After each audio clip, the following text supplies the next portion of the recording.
آرزو یا تمنا یا صلاحیت یا قوت موجود ہو، وہ اگر خدا کے اس سامان سے جسے اس نے باران رحمت کہہ کے پکارا ہے، وہی کی روشنی میں اگر وہ اپنے نظام کو درست کر لے تو یہ وہ بنجر زمین ہے جس میں سے لہلہاتی ہوئی کھیتیاں اٹھیں گی۔ تحت کلانے کا مشہور، تم پوچھتے ہو کہ یہ حیات عدم عطا کیسے ہو جاتی ہے؟ کہتا ہے اس طرح سے ہو جاتی ہے، وہ جو اٹھتا ہے زندگی لے کر وہ وہی اٹھتا ہے جس میں اٹھنے کی صلاحیت باقی ہوتی ہے، جو فی الواقع مر چکا ہوتا ہے جسے ہم کہتے ہیں، یا وہ زمین جس میں یہ صلاحیت ہوتی نہیں ہے اس پہ بارش کچھ نہیں کرتی۔ تو سوال یہی ہے کہ اگر قوم اس مرحلے میں جا پہنچی ہے کہ جہاں اس میں زندہ رہنے کی صلاحیت باقی نہیں رہی، اور صلاحیت کا رہنے یا نہ رہنے کا ثبوت جو ہوتا ہے وہ آرزو ہوتی ہے، بعض تخلیق مقاصد زندہ ہیں، از شعائے آرزو پابندہ ہیں۔ دل میں زندہ رہنے کی اگر آرزو ہے تمہارے دل کے اندر تو امکان ہے کہ تم زندہ ہو جاؤ،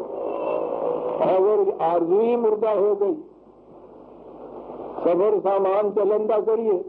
مرنے تو پھر پہلے مریے، یہاں زندہ نہیں ہو سکتا۔ خزاں کے زمانے کی خشک لکڑی جو ہے وہ امید بہار رکھ سکتی ہے، گری ہوئی لکڑی جو پانی میں پڑ جائے وہ گل جاتی ہے، سڑ جاتی ہے، وہ کبھی زندہ نہیں ہوتی۔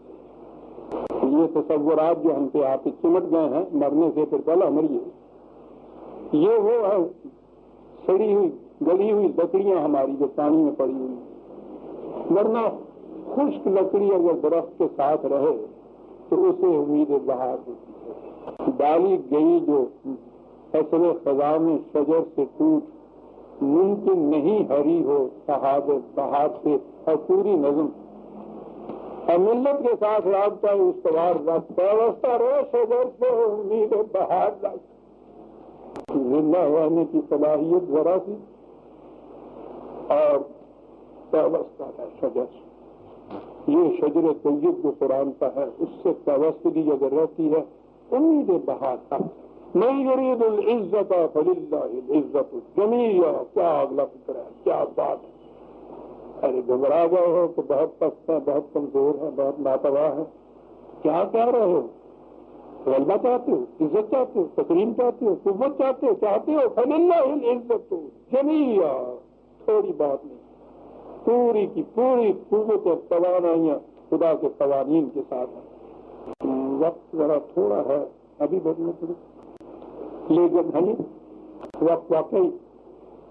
تھوڑا ہی ہے، شیخ فرماتے ہیں ہو ہی گیا ہے، بات آگے بہت اہم آتی ہے کہ پھر یہ اس قسم کی قوم جو فی الواقع مر تو نہ چکی ہو، مردنی چھا چکی ہو، کیا زندگی آرزو کی ابھی اس میں دیکھا تو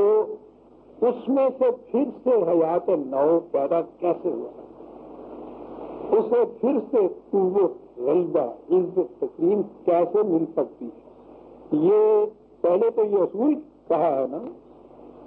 کہ غم خور، نا امید مت ہو، اگر وہ زمین ایسی ہے تمہاری جس میں کچھ بھی صلاحیت ہے اگنے کی تو پھر آؤ، من کان یرید العزت فللہ العزت جمیعا، ہمارے پاس ہے وہ بیا من بات ہوا موزن طریقے شاہبازی، لیکن وہ کیسے حاصل ہوگی یہ اسی آیت کا اگلا ٹکڑا ہے، اور وہ پروگرام ذرا لمبا بھی ہے، غور سے سمجھنا چاہیے، اس لیے اسے ہم آئندہ تک اٹھا رکھتے ہیں۔ سورہ فاطر کی آیت 9 ہو چکے ہیں، ہاں ٹھیک ہے، 10ویں آیت میں ہم آئیں گے۔ ربنا تقبل منا انک انت السمیع العلیم۔